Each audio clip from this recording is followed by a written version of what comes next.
നമസ്കാരം. മധ്യപ്രദേശിൽ കമൽനാഥ് സർക്കാർ പുതിയ ഞെട്ടിപ്പിക്കുന്ന പദ്ധതിയുമായിട്ടാണ് മുന്നിൽ വന്നിട്ടുള്ളത്. 50,000 കോടി രൂപയുടെ കർഷകർക്ക് ഗുണം ചെയ്യുന്ന ഒരു സ്വപ്ന പദ്ധതിയുമായിട്ടാണ് മുന്നിലേക്ക് എത്തിയിരിക്കുന്നത്. അതായത് 55 ലക്ഷം കർഷകർക്ക് ഈ പദ്ധതി മൂലം ഗുണമുണ്ടാകുമെന്നുള്ളതാണ് കണക്കുകൂട്ടലുകൾ.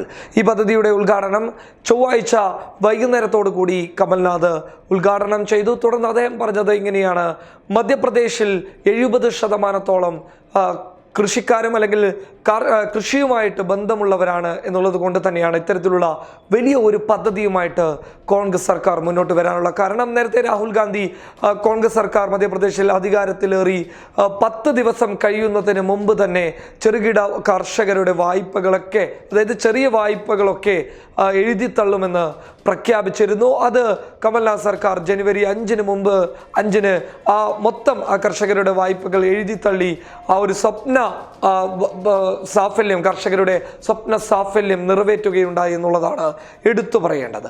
അതിൽ നിന്നും വ്യക്തമാകുന്ന മറ്റൊരു കാര്യം എന്ന് പറയുന്നത്, രാഹുൽ ഗാന്ധി ഉടൻ പ്രഖ്യാപിച്ച കാര്യം കമൽനാഥ് അത് ഏറ്റെടുത്ത് നടത്തി. അതുകൊണ്ട് നേടിയത് കർഷകരുടെ ഒരു വിശ്വാസം തന്നെയാണ് കോൺഗ്രസിന്. നേരത്തെ BJP കേന്ദ്ര ഗവൺമെന്റും ഒക്കെ വളരെയധികം കർഷകരെ പറ്റിക്കുന്ന രീതിയിൽ മുന്നോട്ട് പോകുമ്പോൾ കോൺഗ്രസ് അവരോടൊപ്പം നിന്നുകൊണ്ട് അവരിൽ ഒരാളായി പ്രവർത്തിച്ചതിൻ്റെ ഏറ്റവും വലിയ ഉദാഹരണം തന്നെയായിരുന്നു അവരുടെ വായ്പകൾ എഴുതിത്തള്ളിയത്. എന്നാൽ പുതിയ ഒരു പദ്ധതിയുമായിട്ടാണ് കമൽനാഥ് സർക്കാർ ഇപ്പോൾ മുന്നോട്ട് വന്നിട്ടുള്ളത്.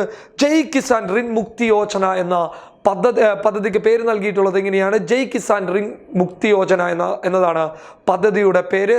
അതായത് 2018 ഡിസംബർ 12 വരെ വായ്പ എടുത്തിരിക്കുന്ന കർഷകർക്ക് ഈ പദ്ധതി ഏറ്റവും വലിയ രീതിയിൽ ഉപകാരം ചെയ്യും. അതായത് അവരുടെ വായ്പ പരിപൂർണമായിട്ട്, അതായത് 2 ലക്ഷത്തിൽ കൂടുതൽ വായ്പ എടുത്തിട്ടുള്ള ആളുകളുടെ മൊത്തം വായ്പകൾ എഴുതിത്തള്ളാൻ കമൽനാഥ് സർക്കാർ മുന്നോട്ട് വരുന്ന ഒരു പദ്ധതിയാണ് ഈ 50,000 കോടി മുൻനിർത്തിയിട്ടുള്ള ജയ് കിസാൻ റിൻ മുക്തി യോജന എന്നുള്ള പദ്ധതി.